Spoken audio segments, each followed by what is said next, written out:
بسم اللہ الرحمن الرحیم۔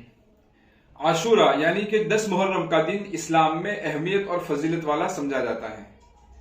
اس دن روزہ رکھنے سے 1 سال کے گناہ معاف ہوتے ہیں۔ رمضان کے روزے فرض ہونے سے پہلے عاشورہ کا روزہ رکھنا فرض تھا، بعد میں فرضیت ختم ہو گئی اور فضیلت باقی رہ گئی۔ آپ صلی اللہ علیہ وسلم اہتمام سے 10 محرم کا روزہ رکھتے تھے۔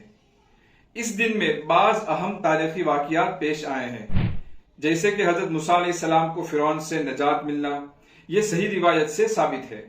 اسی طرح حضرت آدم علیہ السلام کی توبہ قبول ہونا، حضرت نوح علیہ السلام کو طوفان سے نجات ملنا اور کشتی کا صحیح سالم جودی پہاڑ پر اترنا، اور فرعون کے جادوگروں کی توبہ قبول ہونا، اور حضرت عیسیٰ علیہ السلام کا پیدا ہونا، یہ تاریخی واقعات بھی روایات میں منقول ہیں۔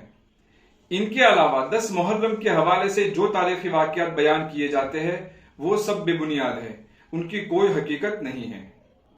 مذکورہ واقعات سے معلوم ہوتا ہے کہ 10 محرم کی فضیلت و اہمیت میں شہادت حسین کا دخل نہیں ہے۔ اس المناک واقعے کا ہر مسلمان کو ضرور غم ہوتا ہے، اس میں کوئی حرج نہیں ہے، لیکن اس دن غم منانا، ان دنوں میں خوشی کے کوئی کام نہ کرنا، یہ سب غلط ہے۔ عاشورہ یعنی کہ 10 محرم کی ایک خاص بات یہ ہے کہ اس دن اپنے اہل و عیال پر خرچ کرنے میں وسعت کرنے کی فضیلت بھی وارد ہوئی ہے۔ رسول اللہ صلی اللہ علیہ وسلم نے فرمایا ہے کہ جو شخص عاشورہ کو اپنے اہل و عیال پر خرچ کرنے میں وسعت کرے گا، اللہ تعالیٰ پورے سال اس کی روزی میں وسعت کریں گے۔ اس حدیث کو سامنے رکھتے ہوئے علماء نے 10 محرم کے روز اہل و عیال پر وسعت کرنے کو مستحب کہا ہے۔ چنانچہ دارالعلوم دیوبند کے فتاوی میں لکھا ہے کہ وسعت رزق کی امید سے اپنے اہل و عیال کے لیے دسترخوان وسیع کرنے کی فضیلت وارد ہوئی ہے۔ اس لیے اگر کوئی شخص وسعت رزق کی امید سے اپنے اہل و عیال کے لیے محرم کی 10ویں تاریخ کو دسترخوان وسیع کرتا ہے تو یہ جائز بلکہ مستحسن اور مندوب ہے۔ لیکن یاد رکھیے کہ یہ حکم اپنے گھر والوں کو کھلانے کے متعلق ہے، کھانا پکا کر دوسروں کو کھلانے کے بارے میں نہیں ہے۔ اس کے متعلق دارالعلوم دیوبند کا فتویٰ دیکھیے، لکھا ہے کہ 10ویں محرم کو ثواب کی نیت سے غریبوں اور مساکین کو یا رشتہ داروں کو کھانا کھلانے کی کوئی فضیلت وارد نہیں ہوئی۔ 10 محرم کے متعلق ایک بات یہ بھی مشہور ہے کہ اس دن قیامت قائم ہوگی۔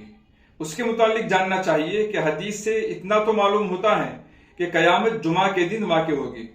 مسلم شریف کی روایت میں ہے کہ رسول اللہ صلی اللہ علیہ وسلم نے ارشاد فرمایا کہ سب سے بہتر جمعہ کا دن ہے۔ اسی دن حضرت آدم علیہ السلام پیدا ہوئے، اسی دن وہ جنت میں داخل کیے گئے، اور اسی دن ان کو جنت سے نکالا گیا، اور قیامت بھی جمعہ کے دن قائم ہوگی۔ البتہ کسی حدیث میں یہ نہیں آیا کہ قیامت 10 محرم کو قائم ہوگی، اور جن روایات میں قیامت کی تاریخ 10 محرم بتائی گئی ہے وہ معتبر نہیں ہے۔ فتاوی قاسمیہ میں لکھا ہے جمعہ کے دن قیامت قائم ہوگی، یہ تو حدیث میں موجود ہے، لیکن 10 محرم کو قائم ہوگی یہ بات کسی صحیح حدیث میں نہیں مل سکی۔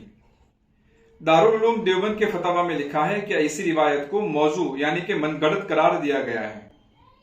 معلوم ہوا کہ قیامت 10 محرم کے دن قائم ہوگی، یہ بات صحیح نہیں ہے۔